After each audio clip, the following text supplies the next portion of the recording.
Perkenalkan,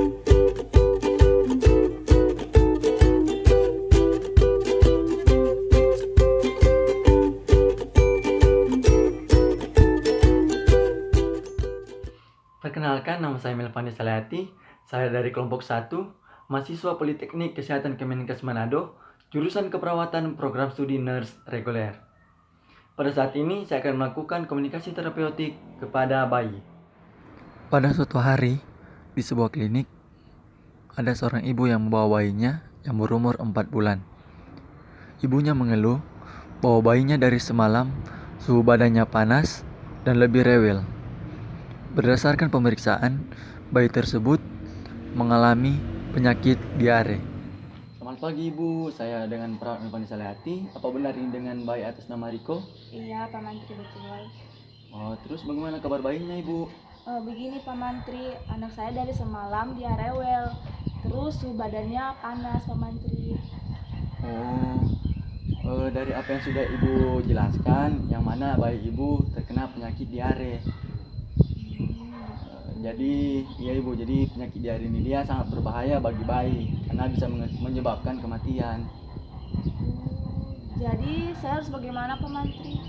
Ya Ibu, jadi Ibu tidak perlu takut, Ibu harus tenang karena jika kita sudah mengetahui caranya penanganan, setelah kita mengetahui ciri-cirinya, dengan baik kita bisa mengatasi atau mengurangi kematian dari sang bayi. Jadi bagaimana kita mengetahui ciri-cirinya dan bagaimana penanganannya Pak Mantri? Nah, nanti saya akan menjelaskan, tapi sebelum itu saya minta waktu selama 5 menit. Apakah bisa Ibu? Bisa Pak Mantri. Jadi Ibu, ciri-ciri bayi yang terkena diare itu dia seperti apa sudah Ibu jelaskan sebelumnya. Ada yang suhu badannya tinggi atau demam, atau ada yang lebih sering BAB. Dan dari feses bayi yang terkena diare itu fesesnya lebih cair dan baunya lebih menyengat. Nah, ada juga yang bayinya lebih rewel dari sebelumnya, dan ada juga bayi yang selalu terlihat lesu. Oh ya, begitu ya Pak Mantri ya. Pantesan sejak semalam bayi saya lebih rewel dari sebelumnya. Nah, itu juga bisa menjadi ciri-cirinya. Nah, kalau penyebabnya itu yang pertama infeksi virus. Nah, misalkan bayi Ibu menyentuh atau memegang barang-barang yang tidak bersih, lalu jarinya dimasukkan ke dalam mulut. Nah, itu bisa menjadi salah satu terkena infeksi virus. Oh iya. Nah, yang kedua itu alergi terhadap obat-obatan tertentu. Nah, yang terakhir atau yang ketiga alergi terhadap makanan. Nah, misalkan bayi Ibu alergi terhadap susu sapi dan lain-lain. Iya. Itu bisa menjadi penyebabnya. Nah, kalau cara penanganannya ada 2 cara. Ada juga bisa dilakukan dari rumah sakit atau bisa dilakukan dari rumah. Nah, kalau dari rumah sakit atau klinik, pada umumnya akan dilakukan pemasangan infus kepada bayi. Lalu kemudian dokter akan memberikan obat antibiotik atau obat antiparasit. Nah, tujuannya untuk menangani terkena infeksi virus atau parasit. Nah, dokter juga akan memberikan oralit kepada bayi. Nah, tujuannya untuk menangani terjadinya dehidrasi kepada bayi. Oh, jadi begitu ya Pak Mantri. Terus Pak Mantri, apakah ada waktu tertentu untuk membawa bayi saya ke dokter? Nah, kebanyakan dari penyakit diare ini dia bisa sembuh dengan sendirinya.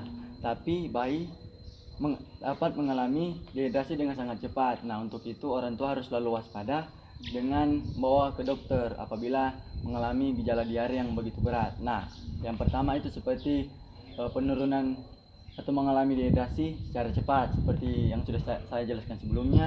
Lalu yang kedua, bayi berusia di bawah 3 bulan. Lalu yang ketiga, bayi lebih terlihat lesu daripada biasanya dan malas menyusui. Lalu yang keempat, sering muntah-muntah.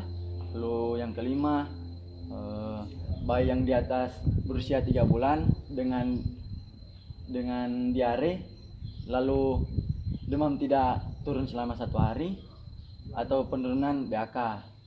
Nah, untuk bayi yang mengalami diare ringan atau diare sedang, bayi tersebut mungkin akan dirawat di rumah sakit selama 1-2 malam. Nah, itu akan diberikan obat oralit sebanyak 15-25 ml per jam.